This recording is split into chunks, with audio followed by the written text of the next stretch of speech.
2013 പുറത്തിറങ്ങിയ drama adventure thriller ജനറിലുള്ള Palestine ചിത്രമാണ് ഒമർ.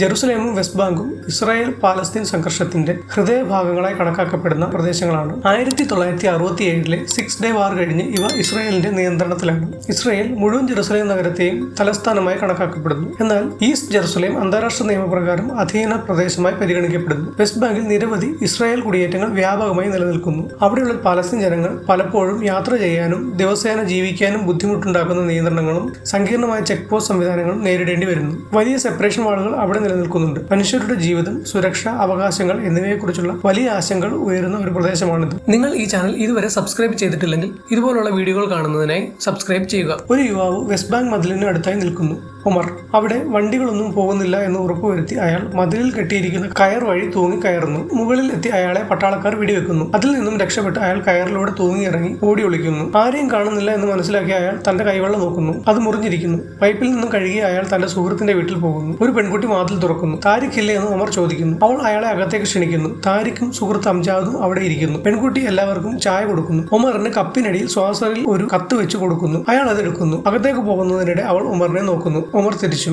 സഹോദരൻ താരിഖ് ഇത് ശ്രദ്ധിക്കുന്നു. നമുക്ക് പോകാമെന്ന് താരിഖ് പറയുന്നു. ഞാനും വരാമെന്ന് പെൺകുട്ടി പറയുന്നു. വേണ്ടെന്ന് താരിഖ് വിലക്കുന്നു. അവർ പുറത്തുപോയി ഷൂട്ടിംഗ് പ്രാക്ടീസ് നടത്തുന്നു. എല്ലാവരും ലക്ഷ്യസ്ഥാനത്ത് തന്നെ വെടികൊള്ളിക്കുന്നു. നമ്മളെല്ലാവരും സജ്ജരായി എന്ന് ബ്രിഗേഡിയറിനെ അറിയിക്കണമെന്ന് താരിഖ് പറയുന്നു. അവർ സംഗീതം ആസ്വദിക്കുകയും തമാശ പറയുകയും ചെയ്യുന്നു. ഉമറും അംജാദും രാത്രി തെരുവിലൂടെ നടക്കുന്നു. അംജാദ് കുറെ ആളുകളെ തല്ലിയ കഥകൾ പറയുന്നു. ഉമർ അയാളെ കളിയാക്കുന്നു. താരിഖിന്റെ സഹോദരി നാദിയയും ഉമറും തമ്മിൽ പ്രേമത്തിലാണോ എന്ന് അംജാദ് ചോദിക്കുന്നു. നിനക്ക് എന്നെ കൊലയ്ക്ക് കൊടുക്കണോ എന്ന് ഉമർ തിരിച്ചു ചോദിക്കുന്നു. അവളെ കുറിച്ച് ഓർക്കുമ്പോൾ ഭ്രാന്ത് പിടിക്കുന്നു. എന്ത് ചെയ്യണമെന്ന് അറിയില്ല എന്ന് അംജാദ് പറയുന്നു. അവൾക്ക് തന്നോട് കഠിനമായ പ്രേമമാണെന്നും എന്നാൽ എനിക്ക് അങ്ങോട്ടില്ല എന്നും അംജാദ് ഒമറിനോട് പറയുന്നു. നിന്റെ സഹോദരിമാരുടെ പേരിൽ സത്യം ചെയ്യാൻ പറഞ്ഞപ്പോൾ എന്റെ കയ്യിൽ തെളിവായി കത്തുകളുണ്ടെന്ന് അംജാദ് പറയുന്നു. നാദിയ തന്ന കത്ത് ഒമർ വായിക്കുന്നു. ഒമർ തന്റെ റൊട്ടിക്കടയിൽ റൊട്ടി ഉണ്ടാക്കി ചൂളയിൽ വെക്കുന്നു. അടുത്ത ദിവസം രാവിലെ ഒമർ മതിൽ ചാടിക്കടന്ന് നാദിയയെ കാണാൻ പോകുന്നു. നിന്റെ ജീവിതത്തിൽ മറ്റാരെങ്കിലും ഉണ്ടോ എന്ന് നാദിയയോട് ഒമർ ചോദിക്കുന്നു. ബ്രാഡ് പിറ്റിനെ കുറിച്ചാണോ എന്ന് അവൾ തിരികെ ചോദിക്കുന്നു. ചിരിച്ചുകൊണ്ട് ഒമർ ഒരു കത്ത് കൊടുത്തിട്ട് ഇത് തരാനാണോ വന്നതെന്ന് പറയുന്നു. തിരിച്ചു പോകുന്നതിനിടെ മതിൽ കയറുന്നത് ഇസ്രായേലി പട്ടാളക്കാർ കാണുന്നു. രക്ഷപ്പെട്ട് ഒമർ മറുവശം ചാടിക്കടന്ന് ഒന്നും സംഭവിച്ചിട്ടില്ലാത്തതുപോലെ നടക്കുന്നു. പട്ടാളക്കാർ പിന്തുടരുന്നു. അവർ അയാളോട് അവിടെ നിൽക്കാൻ പറയുന്നു. ഗൺ പോയിന്റിൽ നിർത്തി അയാളെ പരിശോധിക്കുന്നു. എവിടെ പോകുന്നു എന്ന് പോലീസ് ചോദിക്കുന്നു. ജോലിക്ക് പോവുകയാണെന്നും കാസിനോയിലാണ് ജോലിയെന്നും ഒമർ പറയുന്നു. പോലീസുകാർ കളിയാക്കി ചിരിക്കുന്നു. എവിടെ നിന്ന് വരുന്നു എന്ന് ചോദിക്കുമ്പോൾ ഗേൾ ഫ്രണ്ടിനെ കണ്ടിട്ട് വരികയാണെന്ന് പറയുന്നു. അയാളോട് കല്ലിന്റെ പുറത്ത് കയറി നിൽക്കാൻ പറയുന്നു. കുറെ കഴിഞ്ഞിട്ടും ഒന്നും പറയാത്തതുകൊണ്ട് ഒമർ പട്ടാളക്കാരുടെ അടുത്തേക്ക് ദേഷ്യപ്പെട്ടുകൊണ്ട് പോകുന്നു. അവർ അയാളെ തോക്കുകൊണ്ട് മൂക്കിൽ ഇടിക്കുന്നു. അടുത്ത ദിവസം റൊട്ടിക്കടയിലെ ജോലി കഴിഞ്ഞ് അയാൾ സുഹൃത്തുക്കളെ കാണുന്നു. എന്തുകൊണ്ട് വൈകുന്നു എന്ന് താരിഖ് പറയുന്നു. ഓരോ ദിവസവും നമ്മളിത് മാറ്റിക്കൊണ്ടിരിക്കുന്നു എന്ന് ഒമർ പറയുന്നു. മൂക്കിന് എന്ത് പറ്റിയതാണെന്ന് ചോദിക്കുമ്പോൾ ബൈക്കിൽ നിന്ന് വീണെന്ന് ഒമർ പറയുന്നു. രാത്രി ഒമർ ഒരു കാർ മോഷ്ടിച്ച് സുഹൃത്തുക്കളുടെ അടുത്തേക്ക് വരുന്നു. അവർ അതിൽ തോക്കുമായി കയറി ഒരു ഇസ്രായേലി ചെക്ക് പോയിന്റിന്റെ അടുത്തേക്ക് പോകുന്നു. അവർ ഷൂട്ട് ചെയ്യാൻ തയ്യാറെടുക്കുന്നു. താരിഖ് അംജാദിനോട് ഷൂട്ട് ചെയ്തിട്ട് ഓടാൻ പറയുന്നു. നിനക്ക് ഷൂട്ട് ചെയ്തുകൂടെ എന്ന് അംജാദ് താരിഖിനോട് ചോദിക്കുന്നു. ഒമർ കാർ മോഷ്ടിച്ചു, ഞാൻ പ്ലാൻ ചെയ്തു, ഇനി നിന്റെ ഊഴമെന്ന് താരിഖ് അംജാദിനോട് പറയുന്നു. അംജാദ് ഷൂട്ട് ചെയ്യുന്നു. പട്ടാളക്കാരൻ വെടിയേറ്റ് വീഴുന്നു. എന്നിട്ട് അവർ അവിടെ നിന്നും ഓടി രക്ഷപ്പെടുന്നു. പട്ടാളക്കാർ തിരിച്ചു വെടിവെക്കുന്നു. തിരിച്ചു വന്ന് ഒമർ കാർ പെട്രോൾ ഒഴിച്ച് തീയിടുന്നു. താരിഖിന്റെ വീട്ടിൽ ഒമർ നാദിയയെ കാണാൻ എത്തുന്നു. അവരുടെ ബന്ധം താരിഖിനോട് പറയാൻ നാദിയെ നിർബന്ധിക്കുന്നു. പിന്നീട് താരിഖും അംജാദും ഒമറും കൂടി ഒരു റെസ്റ്റോറന്റിൽ ഇരുന്ന് ഭക്ഷണം കഴിക്കുന്നു. അംജാദ് തമാശകൾ പറയുന്നു. ആഫ്രിക്കയിൽ കുരങ്ങന്മാരെ പിടിക്കാൻ ചെറിയ മാളങ്ങൾ ഉണ്ടാക്കി അതിൽ മധുരം വെക്കും. കുരങ്ങ് അതിൽ കൈയിടും, എടുക്കാൻ പറ്റില്ല. വേട്ടക്കാരൻ അടുത്തു വന്നാലും കുരങ്ങ് കൈവിടില്ല. അവർ അതിനെ വലയിട്ട് പിടിക്കുമെന്ന് അംജാദ് പറയുന്നു. അംജാദ് ഫുഡ് കൗണ്ടറിലേക്ക് പോകുമ്പോൾ ഒമർ നാദിയയുടെ കാര്യം താരിഖിനോട് പറയാൻ തുടങ്ങുന്നു. എന്താണെന്ന് താരിഖ് ചോദിക്കുമ്പോൾ പറയാതെ റൊട്ടി പഴകിയതാണെന്ന് പറയുന്നു. ഫുഡ് കൗണ്ടറിൽ നിന്നും അംജാദ് തിരികെ എത്തുന്നു. അവിടേക്ക് ഇസ്രായേലി പട്ടാളം എത്തുന്നു. അവർ അവിടെ നിന്നും ഇറങ്ങി ഓടുന്നു. ഒമർ ഇടവഴികളിലൂടെ ഓടുന്നു. ഒടുവിൽ ഒമറിനെ പട്ടാളക്കാർ പിടികൂടുന്നു. പട്ടാളക്കാർ ഒമറിനെ നഗ്നനായി കെട്ടിത്തൂക്കി ചോദ്യം ചെയ്യുന്നു. നിന്റെ കൂടെ ആരായിരുന്നു എന്ന് ചോദിക്കുന്നു. ഒന്നും പറയാതിരുന്ന ഒമറിന്റെ മൂക്കിൽ ഇടിക്കുന്നു. പട്ടാളക്കാരനെ ആരാണ് വെടിവെച്ചതെന്ന് ചോദിച്ച് വീണ്ടും അടിക്കുന്നു. ഒന്നും പറയാത്ത ഒമറിനെ വീണ്ടും തല്ലി അവശനാക്കുന്നു. പിന്നീട് അയാളുടെ ലൈംഗിക അവയവത്തിൽ കത്തിച്ച സിഗരറ്റ് കൊണ്ട് കുത്തുന്നു. അവശനായി ഒമർ ജയിലിൽ കിടക്കുന്നു. സെല്ലിൽ നിന്നും തടവുകാർ പുറത്തിറങ്ങിയ സമയം അയാളെ ഒരു തടവുകാരൻ വന്ന് പരിചയപ്പെടുന്നു. മുകളിൽ നിന്ന് പട്ടാളക്കാർ തടവ് പുള്ളികളെ നിരീക്ഷിക്കുന്നു. ഞാൻ ഇഹാബ് അൽ അബ്ദുള്ള ഹമാസിൽ നിന്നാണെന്നും നീ ഏത് ഗ്രൂപ്പിൽ നിന്നാണെന്നും ചോദിക്കുന്നു. ഒമർ ഒന്നും മിണ്ടാതെ പോകുന്നു. മെസ്സിൽ നിന്നും ഒമർ ഭക്ഷണം കഴിക്കുന്നു. ഉമറിന്റെ ടേബിളിൽ ഒരാൾ വന്നിരുന്ന് താൻ ഹസൻ ഇസ്മയിൽ അൽ അക്സയുടെ ബ്രിഗേഡിയർ ആണെന്നും പരിചയപ്പെടുത്തുന്നു. നീ എവിടെ നിന്ന് വരുന്നു എന്നും എന്ത് തെറ്റാണ് ചെയ്തതെന്നും ചോദിക്കുന്നു. ഉമർ ഒന്നും മിണ്ടാതെ ഇരിക്കുന്നു. അയാൾ തുടരുന്നു. അടുത്ത ദിവസങ്ങൾ നിർണായകമാണ്. നിനക്കറിയാമായിരിക്കും, നിന്നെ അവർ ഒരു കുടുസു മുറിയിലാക്കും. എന്നിട്ട് അവരുടെ കൂടെയുള്ള ഒരു തടവുകാരൻ നിന്റെ സഹ തടവുകാരനായി വരും. അയാൾ നിന്നോട് അയാളുടെ രഹസ്യങ്ങളെല്ലാം പറയും. നിന്നെ വിശ്വസിപ്പിക്കും. നിന്നെ കൊണ്ട് നിന്റെ രഹസ്യങ്ങളെല്ലാം പറയിപ്പിക്കും. എന്നിട്ട് അയാളുടെ കയ്യിലുള്ള മൈക്രോഫോണിൽ റെക്കോർഡ് ചെയ്യും. ഒന്നും പറയരുത്. നീ കുറ്റം സമ്മതിച്ചാൽ അവർ നിന്നെ ഒരു ഒറ്റുകാരനാക്കി മാറ്റും. പിന്നെ ഒരു തിരിച്ചുവരവ് ഉണ്ടാകില്ല. അതുകൊണ്ട് കുറ്റം സമ്മതിക്കരുതെന്ന് അയാൾ പറയുന്നു. ഇല്ല എന്ന് ഒമറും പറയുന്നു. ഒമറിനെ ഇന്ററോഗേഷൻ റൂമിലേക്ക് കൊണ്ടുവരുന്നു. അവിടെ ഒരു ടേബിളിന്റെ അടുത്ത് കസേരയിട്ട് അയാളെ ഇരുത്തുന്നു. അയാളുടെ അടുത്തേക്ക് മറ്റൊരു ഓഫീസർ വരുന്നു. ഒമർ അയാളെ നോക്കുന്നു. മെസ്സിൽ വെച്ച് തന്റെ അടുത്ത് വന്നിരുന്ന തടവുകാരൻ. അയാൾ ഇസ്രായേലി ഏജന്റ് റാമി ആയിരുന്നു. അയാൾ തന്റെ കയ്യിലുള്ള റെക്കോർഡ് പ്ലേ ചെയ്ത് കേൾപ്പിക്കുന്നു. ഒമർ കുറ്റം സമ്മതിക്കില്ല എന്ന് പറഞ്ഞത് അതിൽ കേൾക്കുന്നു. കോടതിക്ക് തെളിവായി ഇത് മതിയെന്ന് അയാൾ പറയുന്നു. നിങ്ങൾ പറഞ്ഞതിനെ കുറിച്ച് എനിക്കൊന്നും അറിയില്ലായിരുന്നു എന്ന് ഒമർ പറയുന്നു. അത് നിങ്ങളുടെ വക്കീലിനോട് സംസാരിക്കാൻ റാമി പറയുന്നു. അല്ലെങ്കിൽ നീ ഞങ്ങൾക്ക് വേണ്ടി പ്രവർത്തിക്കണം എന്ന് പറയുന്നു. ഒമർ ദേഷ്യത്തോടെ അയാളെ അടിക്കാൻ നോക്കുന്നു. എന്നാൽ അയാളുടെ കൈകൾ കെട്ടിവെച്ചിരിക്കുകയാണ്. ഒമർ വക്കീലിനോട് സംസാരിക്കുമ്പോൾ അത് കുറ്റസമ്മതമായി എടുക്കുമെന്നും 90 വർഷം വരെ തടവ് ശിക്ഷ ലഭിക്കുമെന്നും പറയുന്നു. ഇസ്രായേലി പട്ടാളക്കാർക്ക് എന്തെങ്കിലും ചെയ്യാൻ പറ്റുമോ എന്ന് ഒമർ ചോദിക്കുമ്പോൾ അധിനിവേശം തുടരുകയാണെങ്കിൽ പറ്റും എന്ന് വക്കീൽ പറയുന്നു. ഏജന്റ് റാമി ഒമറിനോട് വീണ്ടും സംസാരിക്കുന്നു. നിനക്കൊരു കാമുകയില്ലേ എന്നും അവളുടെ കൂടെ സന്തോഷത്തോടെ ജീവിക്കണോ അതോ കൂട്ടുകാർക്ക് വേണ്ടി നിൽക്കണോ എന്നും റാമി ചോദിക്കുന്നു. ഞാനായിരുന്നെങ്കിൽ എന്റെ ജീവിതം തിരഞ്ഞെടുക്കുമായിരുന്നു എന്ന് അയാൾ പറയുന്നു. നിങ്ങൾക്ക് എന്താ വേണ്ടതെന്ന് ഒമർ ചോദിക്കുന്നു. നീ അല്ല വെടിവെച്ചതെന്ന് ഞങ്ങൾക്കറിയാം. വെടിവെച്ച ആളെ നിനക്ക് കൃത്യമായി അറിയാം. താരിഖ് അൽ ഹസൻ.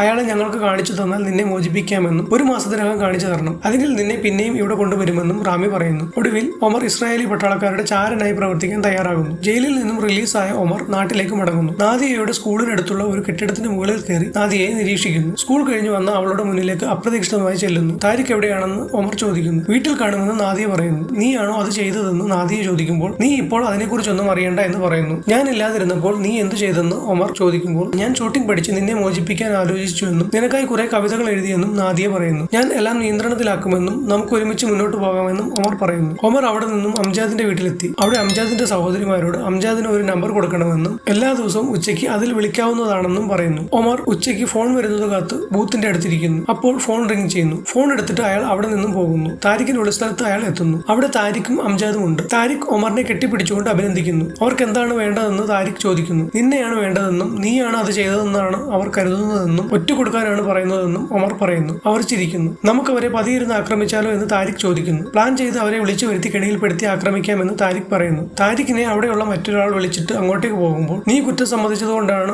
അവർ താരിഖിനെ തിരയുന്നതെന്നും അല്ലെങ്കിൽ എന്നെ തിരയുമായിരുന്നു എന്നും അതിന് നന്ദിയും അംജാദ് ഒമറിനോട് പറയുന്നു. തിരിച്ചു വന്ന താരിഖ് നമുക്കിടയിൽ ഒരു ഒറ്റുകാരനുണ്ടെന്നും അത് ആരെന്ന് കണ്ടുപിടിച്ചിട്ട് വേണം ആക്രമണം നടത്തേണ്ടതെന്നും പറയുന്നു. അത് ഒന്നുകിൽ നീ അല്ലെങ്കിൽ അംജാദ് അല്ലെങ്കിൽ ഞാൻ എന്ന് ഒമറിനോട് പറയുന്നു. ഒമർ അവിടെ നിന്ന് ഇറങ്ങുമ്പോൾ 10 മിനിറ്റിൽ കൂടുതൽ ഒരു സ്ഥലത്ത് നിൽക്കരുതെന്നും ഓടി രക്ഷപ്പെടാൻ പാടാണെന്നും ഒരു നമ്പർ കൊടുത്തിട്ട് ഈ നമ്പറിൽ വിളിച്ചിട്ട് നീ ഉള്ള സ്ഥലം അവർക്ക് പറഞ്ഞു കൊടുക്കണമെന്നും താരിഖ് ഒമറിനോട് പറയുന്നു. നാദിയയെ എനിക്ക് കെട്ടിച്ചു തരണമെന്ന് ഒമർ പറയുന്നു. ഇത് അതിനുള്ള സമയമാണെന്നാണോ നീ വിചാരിക്കുന്നത്? പ്ലാൻ വിജയിച്ചാൽ നീ സംഘത്തിലുണ്ടെന്ന് അവർക്ക് മനസ്സിലാകുമെന്നും താരിഖ് പറയുന്നു. എനിക്ക് നാദിയയെ കല്യാണം കഴിക്കണമെന്ന് അതിനായി എന്തും ചെയ്യുമെന്നും ഒമർ പറയുന്നു. നമ്മുടെ രാജ്യത്തിന്റെ വിമോചനത്തിനായി പ്രവർത്തിക്കേണ്ട സമയമാണെന്നും അത് നീ എടുത്ത തീരുമാനമാണെന്നും പരാതിയുടെയും കണ്ണീരിന്റെയും സമയമല്ല ഇതെന്നും താരിഖ് പറയുന്നു. നാദിയയെ കല്യാണം കഴിക്കണമെന്ന് ഒമർ തർപ്പിച്ച് പറയുന്നു. ഞാൻ ആലോചിക്കാമെന്ന് താരിഖ് വാക്ക് കൊടുക്കുന്നു. അടുത്ത ദിവസം ഒമർ നാദിയയെയും കൊണ്ട് അവർക്ക് താമസിക്കാൻ വാങ്ങാൻ പോകുന്ന വീട് കൊണ്ട് കാണിക്കുന്നു. ഞാൻ ഇവിടെ വിട്ടു പോകാൻ ആഗ്രഹിച്ചിരുന്നു എന്ന് നാദിയ പറയുന്നു. ഞാൻ ചെയ്യാവുന്നതെല്ലാം ചെയ്യാമെന്ന് ഒമർ പറയുന്നു. അതെനിക്കറിയാമെന്നും നിന്നോടൊപ്പം എവിടെ ജീവിക്കാനും തയ്യാറാണെന്നും അതിന് ചൊവ്വയിലാണെങ്കിലും എന്ന് നാദിയ പറയുന്നു. ചൊവ്വ വളരെ ദൂരെയല്ലേ എന്നും നമുക്കിവിടെ ജീവിക്കാമെന്നും ഒമർ പറയുന്നു. എവിടെ എന്നതല്ല നിന്റെ കൂടെ എന്നതാണ് പ്രധാനമെന്ന് നാദിയ പറയുന്നു. നാദിയ താനുണ്ടാക്കിയ ഒരു തൊപ്പി ഒമറിന് കൊടുക്കുന്നു. അത് ഒമറിന്റെ തലയിൽ ഇട്ട് കൊടുക്കുന്നു. അവർ പരസ്പരം ചുംബിക്കുന്നു. ഒമർ ഒരു ബൂത്തിൽ നിന്നും ഏജന്റ് റാമിയെ വിളിക്കുന്നു. 1 മാസത്തിനകം താരിഖിനെ കണ്ടുപിടിച്ചു കൊടുക്കണമെന്ന് റാമി പറയുന്നു. താൻ പറയുന്നത് അയാൾ എങ്ങനെ വിശ്വസിക്കുമെന്നും ഇതൊരു ഇലക്ട്രിക് കമ്പനി അല്ല എന്നും ഒമർ പറയുന്നു. അങ്ങനെ ചെയ്തില്ലെങ്കിൽ നിന്നെ വീണ്ടും ഇവിടെ എത്തിക്കുമെന്ന് റാമി പറയുന്നു. ഒമർ തിരികെ തന്റെ വീട്ടിലേക്ക് വരുന്നു. ഗേറ്റ് തുറന്ന് അകത്ത് കയറി ഒരു പൂച്ചട്ടിയിലെ വള്ളിച്ചെടി ഗേറ്റിൽ കെട്ടിക്കൊളുത്തി വെക്കുന്നു. അകത്ത് തന്റെ പൂച്ചയെ കളിപ്പിച്ചുകൊണ്ടിരുന്നപ്പോൾ പുറത്ത് ഇസ്രായേലി പട്ടാളക്കാർ എത്തുന്നു. അവർ ഗേറ്റ് തുറക്കാൻ നേരം പൂച്ചട്ടി താഴെ വീഴുന്നു. ശബ്ദം കേട്ട ഒമർ അവിടെ നിന്നും ഓടി പൈപ്പ് ലൈൻ വഴി താഴെ സ്ട്രീറ്റിലേക്ക് ഇറങ്ങി ഓടുന്നു. പട്ടാളക്കാർ അയാളെ പിന്തുടരുന്നു. അതിസാഹസികമായി ഒരു കെട്ടിടത്തിൽ നിന്നും മറ്റൊരു കെട്ടിടത്തിലേക്ക് ചാടിക്കടന്ന് പട്ടാളക്കാരുടെ കണ്ണ് വെട്ടിച്ച് ഒരു സ്ഥലത്ത് മറഞ്ഞു നിൽക്കുന്നു. തന്റെ ജാക്കറ്റ് ഊരി മാറ്റി നാദിയ തന്ന തൊപ്പി ഇട്ടിട്ട് പോലീസുകാരുടെ മുന്നിലൂടെ നടക്കുന്നു. അവർ ഒമറിനെ മനസ്സിലാകാതെ മുന്നിലൂടെ ഓടിപ്പോകുന്നു. ഒമർ അവിടെ നിന്നും നാദിയയുടെ സ്കൂളിന്റെ അടുത്തുള്ള ബിൽഡിംഗിന്റെ മുകളിൽ കയറി നാദിയയെ നോക്കുന്നു. അവിടെ അംജാദ് നാദിയയെ കാണാൻ വന്നു നിൽക്കുന്നതും അവർ തമ്മിൽ സംസാരിക്കുന്നതും ഒമർ കാണുന്നു. ക്ലാസ് കഴിഞ്ഞ് നാദിയയെയും ഒമറും കാണുന്നു. എന്താണ് വിയർത്തിരിക്കുന്നതെന്ന് നാദിയ ചോദിക്കുമ്പോൾ പട്ടാളക്കാർ തന്നെ പിന്തുടർന്നെന്നും താൻ അവരെ കബളിപ്പിച്ചെന്നും ഒമർ പറയുന്നു. സൂക്ഷിക്കണമെന്നും നാദിയ പറയുന്നു. അവർ പരസ്പരം കത്തുകൾ കൈമാറുന്നു. ഒരുപാട് നാളായി നിന്നെ കണ്ടിട്ടെന്നും നിന്നെ എങ്ങനെയാണ് കാണുക എന്നും നാദിയ ചോദിക്കുമ്പോൾ പതിയിരുന്ന ആക്രമണത്തിന് ശേഷം കാണാമെന്ന് ഒമർ പറയുന്നു. പതിയിരുന്ന ആക്രമണമോ എന്ന് നാദിയ ചോദിക്കുന്നു. നീ ഒരു ചാരനാണെന്ന് ആമിനെ എല്ലാവരോടും പറയുന്നു എന്നും അതുകൊണ്ടാണ് നിന്നെ പെട്ടെന്ന് ജയിലിൽ നിന്ന് വിട്ടതെന്നും കുറെ കുട്ടികൾ അത് വിശ്വസിച്ചെന്നും നാദിയ പറയുന്നു. അംജദ് നിന്നെ വന്ന് കണ്ടത് ഞാൻ കണ്ടു എന്ന് ഒമർ പറയുമ്പോൾ നീ എന്നെ പിന്തുടരുകയാണോ എന്ന് നാദിയ ചോദിക്കുന്നു. നീ ചാരനല്ല എന്ന് അവൻ പറഞ്ഞു എന്ന് നാദിയ പറയുന്നു. നീയും എന്നെ സംശയിക്കുകയാണോ എന്ന് ചോദിച്ചു ഒമർ അവിടെ നിന്നും പോകുന്നു. ചാരന്മാർ എല്ലാം നശിപ്പിക്കുമെന്ന് ഒമർ പറയുന്നു. താരിഖും അംജദും ഒമറും കൂടി തങ്ങളുടെ കൂട്ടത്തിലെ ചാരൻ എന്ന് സംശയിക്കുന്ന നാസിം എന്ന ആളെ പിടികൂടി പീഡിപ്പിക്കുന്നു. അയാൾ തന്റെ ജീവിതം ഇവിടെ തന്നെ ആയിരുന്നു എന്നും അവർ തനിക്ക് ന്യൂസിലാൻഡിൽ വിസ ഓഫർ ചെയ്തു എന്നും പറയുന്നു. പുറത്തിറങ്ങിയ ഒമർ താരിഖിനോട് നാദിയയെ കല്യാണം കഴിക്കണമെന്ന് പറയുന്നു. പതിയിരുന്ന ആക്രമണം വിജയിച്ച ശേഷം തീരുമാനിക്കാമെന്ന് താരിഖ് പറയുന്നു. അവൾക്കും പിന്നെ എന്റെ വീട്ടുകാർക്കും എതിർപ്പില്ലെങ്കിൽ നടത്താമെന്ന് താരിഖ് പറയുന്നു. അംജാദും അവളെ വിവാഹം കഴിക്കാൻ ആഗ്രഹിക്കുന്നുവെന്നും പതിയിരുന്ന ആക്രമണത്തിന് ശേഷം ഞാൻ അവനോട് സംസാരിക്കാമെന്നും താരിഖ് പറയുന്നു. ഒമർ റാമിയെ വിളിക്കുന്നു. താരിഖ് താൻ പറയുന്നത് വിശ്വസിച്ചെന്നും നാളെ 3 മണിക്ക് അബു അസബ് റെസ്റ്റോറന്റിൽ വെച്ച് കാണാമെന്നും പറയുന്നു. അവർ ആയുധങ്ങളുമായി റെസ്റ്റോറന്റിൽ കാത്തിരിക്കുന്നു. അംജാദ് അവിടെ നിന്നും മാറിപ്പോകുന്നു. അപ്പോൾ ഹുസം ഒറ്റുകാരനാണെന്ന് കരുതുന്നുണ്ടോ എന്ന് ഒമർ താരിഖിനോട് ചോദിക്കുന്നു. അവൻ കുറ്റസമ്മതം നടത്തുന്നത് നീ കണ്ടില്ലേ എന്ന് താരിഖ് ചോദിക്കുന്നു. പീഡിപ്പിക്കുന്ന അവസ്ഥയിൽ ആരായാലും കുറ്റസമ്മതിക്കുമെന്ന് പറഞ്ഞിട്ട് നീ അവനെ എന്തു ചെയ്തെന്ന് ഒമർ ചോദിക്കുന്നു. ചതിയന്മാരെ ചെയ്യുന്നതെന്ന് താരിഖ് പറയുന്നു. അപ്പോൾ പുറത്തുനിന്ന് ഗാർബേജ് വേസ്റ്റ് എടുക്കുന്ന ആൾക്കാർ തോക്കെടുത്ത് അവർക്ക് നേരെ വെടിവെക്കുന്നു. ഗ്ലാസ് തകർന്ന് ഇരുവരും താഴെ വീഴുന്നു. താരിഖ് ഓടി ഒളിക്കുന്നു. ഇസ്രായേലി പട്ടാളക്കാർ അകത്തേക്ക് വന്ന് ഒമറിനെ എടുത്തുകൊണ്ട് പോകുന്നു. ഒമറിനെ ഇന്ററോഗേഷൻ റൂമിൽ കൈ പുറകിലായി കെട്ടിത്തൂക്കി നിർത്തിയിരിക്കുന്നു. റാമി വന്ന് നീ ഞങ്ങൾ വിഡ്ഢികൾ ആണെന്നും നീ ബുദ്ധിമാനാണെന്നും കരുതിയോ എന്ന് ഒമറിനോട് ചോദിക്കുന്നു. ഞാൻ പറഞ്ഞില്ലേ, ഞങ്ങൾക്ക് നിന്റെ എല്ലാ രഹസ്യങ്ങളും അറിയാം. നിനക്ക് അവന്റെ പെങ്ങളുമായുള്ള പ്രേമവും അറിയാം. നീ ഈ ജന്മത്തിൽ ഇനി അവളെ കാണാൻ പോകുന്നില്ല. താരിഖ് പിടികിട്ടപ്പള്ളിയായിരിക്കാം. ഞങ്ങൾക്ക് നാദിയയുടെയും എല്ലാ രഹസ്യങ്ങളും അറിയാം. അവളെ എപ്പോൾ ഒരു അഭിസാരികയാക്കി മാറ്റണമെന്നും ഞങ്ങൾ തീരുമാനിക്കുമെന്ന് റാമി പറയുന്നു. നീ എവിടെയാണ് ഹണിമൂൺ പ്ലാൻ ചെയ്തിരുന്നതെന്ന് പോലും ഞങ്ങൾക്കറിയാം. അംജാദും നാദിയയും നടന്നു വരുന്ന ഫോട്ടോ ഒമറിനെ കാണിക്കുന്നു. അത് ഒമറിന്റെ നെറ്റിയിൽ ഒട്ടിച്ചു വെക്കുന്നു. വീണ്ടും ഒമറിനെ ഏകാന്ത തടവിൽ ആക്കുന്നു. തടവ് പുള്ളികളെ സെല്ലിന് പുറത്ത് വിട്ടിട്ട് തിരികെ കയറ്റാൻ നേരം ഇവൻ ഒറ്റുകാരനാണെന്ന് തടവ് പുള്ളികൾ പരസ്പരം സംസാരിക്കുന്നു. ഒമർ അവർക്ക് നേരെ തിരിഞ്ഞ് ആക്രമിക്കുന്നു. അവർ ഒമറിനെ നിലത്തിട്ട് ചവിട്ടുന്നു. പട്ടാളക്കാർ തടവ് പുള്ളികളെ പിടിച്ചു മാറ്റി അടിക്കുന്നു. ഒമറിനെ പട്ടാളക്കാർ ഹോസ്പിറ്റലിൽ ആക്കുന്നു. എന്ത് പറ്റിയെന്ന് നേഴ്സ് ചോദിക്കുമ്പോൾ രണ്ടുപേരിനെ ചുംബിക്കാൻ നോക്കിയെന്നും ഞാൻ അവരുടെ എല്ല് തകർത്തുവെന്നും ഒമർ പറയുന്നു. ഒമർ റാമിയുടെ ക്യാബിനിൽ റാമിയുമായി സംസാരിക്കുന്നു. അവസാനമായി ഒരു അവസരം കൂടി തരാൻ ഒമർ പറയുന്നു. നിന്നെ വിശ്വസിക്കാൻ പറ്റില്ല എന്ന് നീ തെളിയിച്ചുവെന്നും നീ കാരണം എന്റെ ജോലി വരെ പോകുമായിരുന്നുവെന്നും റാമി പറയുന്നു. നിനക്ക് നാദിയയെ ഇഷ്ടമല്ലേ എന്നും റാമി ചോദിക്കുന്നു. ഇനി നീ ഇവിടെ നിന്ന് പുറത്തു പോകില്ല എന്നും പറയുന്നു. അവളെ പറ്റി എന്ത് രഹസ്യമാണ് അറിയുന്നതെന്ന് ഒമർ ചോദിക്കുമ്പോൾ രഹസ്യങ്ങൾ രഹസ്യമായി തന്നെ ഇരിക്കുന്നതാണ് നല്ലതെന്ന് റാമി പറയുന്നു. ഒടുവിൽ ഒമറിന് അവസാനമായി ഒരു അവസരം കൂടി കൊടുക്കാൻ റാമി തയ്യാറാകുന്നു. ഒമറിന്റെ കാലിൽ GPS ഘടിപ്പിക്കുന്നു. അണ്ടർഗ്രൗണ്ടിലാണെങ്കിലും നിന്നെ ഞങ്ങൾക്ക് ട്രാക്ക് ചെയ്യാൻ പറ്റുമെന്ന് റാമി പറയുന്നു. അല്ലെങ്കിൽ നീ കാല് മുറിച്ച് കളയണം. പുറത്തിറങ്ങി ഒമർ നാദിയയെ കാണാൻ പോകുന്നു. ഒമറിനെ കണ്ട നാദിയ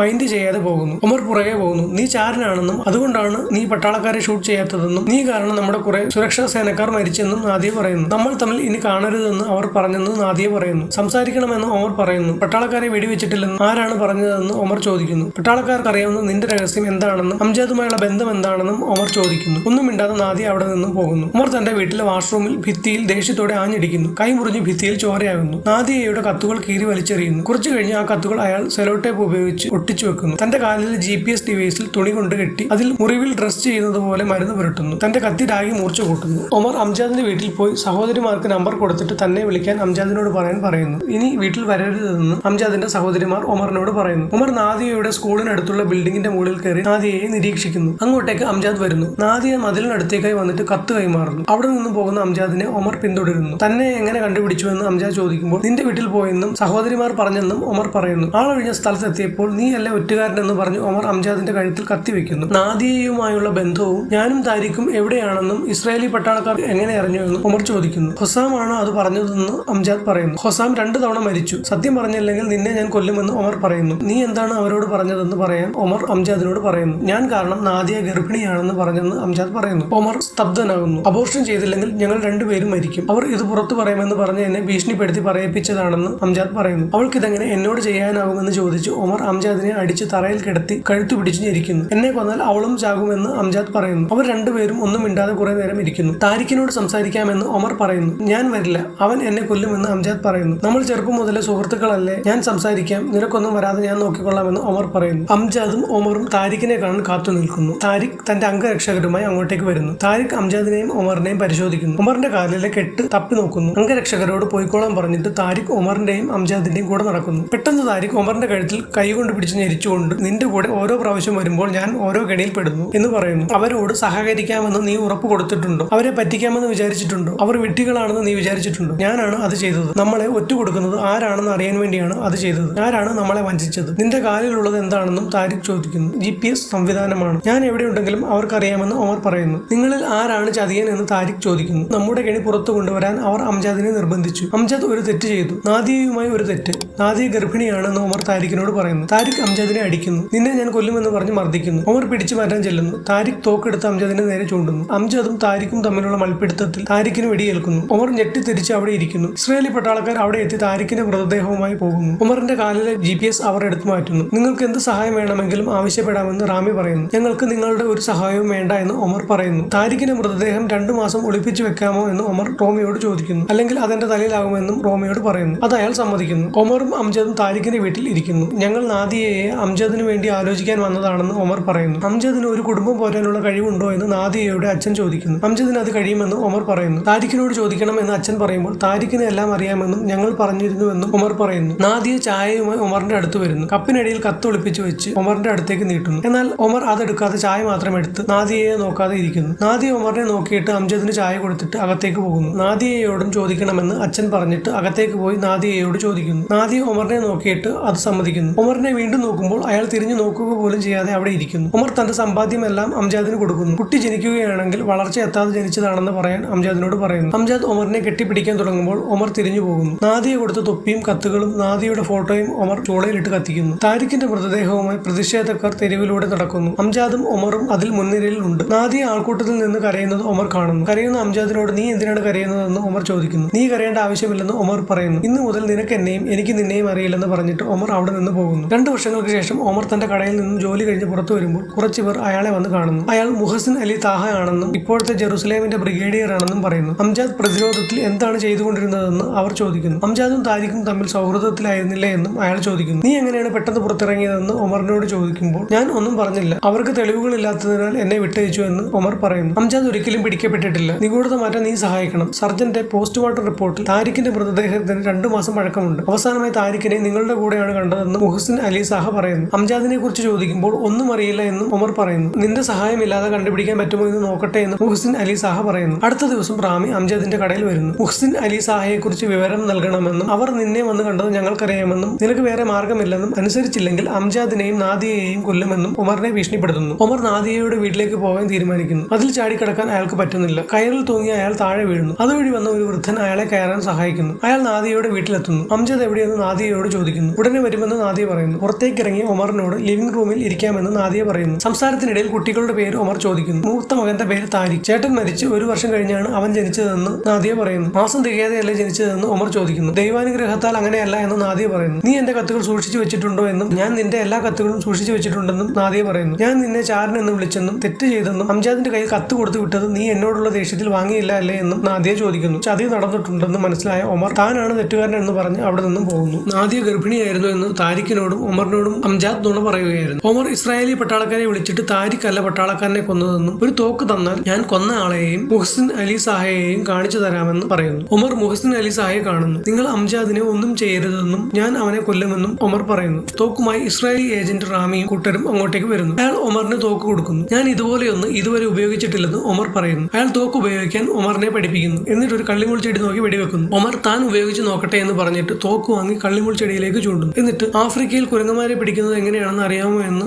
ഒമർ റാമിയോട് ചോദിക്കുന്നു. തോക്ക് റാമിക്ക് നേരെ ചൂണ്ടിയിട്ട് വെടിവെക്കുന്നു. ഹനി അബു അസദാണ് ചിത്രത്തിന്റെ രചനയും സംവിധാനവും നിർവഹിച്ചിരിക്കുന്നത്. Hany Abu Assad, Waleed Zuaiter, Davis Jason എന്നിവർ ചേർന്നാണ് ചിത്രം നിർമ്മിച്ചിരിക്കുന്നത്. ആദം ബക്രി, വലീദ് സുവാൾട്ടി, ലിം ലുബാനി, ഇയാദ് ഹൗറാനി, സമർ ബിഷാരത്ത്, താരിഖ് കൂട്ടി തുടങ്ങിയവരാണ് പ്രധാന കഥാപാത്രങ്ങളെ അവതരിപ്പിച്ചിരിക്കുന്നത്. ഇഹാബ് അസാലാണ് ചിത്രത്തിന്റെ ഛായാഗ്രഹണം. മികച്ച ഫ്രെയിമുകളുള്ള ചിത്രത്തിന്റെ ഛായാഗ്രഹണം വളരെ മികവ് പുലർത്തുന്നതാണ്. പാലസ്തീൻ ജനതയുടെ ജീവിതത്തിന്റെ നേർക്കാഴ്ചയാണ് ചിത്രം സമ്മാനിക്കുന്നത്. സമാധാനമില്ലാത്ത ചുറ്റുപാടുകളും പട്ടാള പട്രോളിംഗും തിരിച്ചടിക്കാനും പ്രതിരോധത്തിനുമായുള്ള സായുധ ശ്രമങ്ങളും എല്ലാം അവിടുത്തെ ആളുകളുടെ സാധാരണ ജീവിതത്തിന്റെ ഭാഗമായി മാറിക്കഴിഞ്ഞിരിക്കുന്നു. സമാധാനമില്ലാത്ത ആ ലോകത്ത് നിന്ന് പോകണമെന്ന് ചിന്തിക്കുന്ന നാദിയയുടെ കഥാപാത്രത്തിലൂടെ വീർപ്പ് മുട്ടി അവിടെ കഴിയുന്നവരുടെ മാനസികാവസ്ഥ കാണിച്ചു തരുന്നു. 2013 കാൻ ഫിലിം ഫെസ്റ്റിവലിൽ അൺസർട്ടൻ റിഗാർഡ്സ് വിഭാഗത്തിൽ ഈ ചിത്രം പ്രദർശിപ്പിക്കുകയും അവിടെ പ്രത്യേക ജൂറി പുരസ്കാരം ലഭിക്കുകയും ചെയ്തു. 2013 ടൊറന്റോ ഇന്റർനാഷണൽ ഫിലിം ഫെസ്റ്റിവലിലും ചിത്രം പ്രദർശിപ്പിച്ചു. 86ാമത് അക്കാദമി അവാർഡ്സിൽ മികച്ച വിദേശ ഭാഷാ ചിത്രത്തിനുള്ള നോമിനേഷൻ ഈ ചിത്രത്തിന് ലഭിച്ചു. 2013 ഏഷ്യ പസഫിക് സ്ക്രീൻ അവാർഡ്സിൽ മികച്ച ഫീച്ചർ ഫിലിമിനുള്ള പുരസ്കാരം ചിത്രം നേടി. ദുബായ് ഇന്റർനാഷണൽ ഫിലിം ഫെസ്റ്റിവൽ, ഗെന്റ് International Film Festival, Vilnius International Film Festival, Tromso International Film Festival എന്നിവിടങ്ങളിൽ വിവിധ പുരസ്കാരങ്ങൾ ലഭിച്ചു. കൂടാതെ ക്യാമറ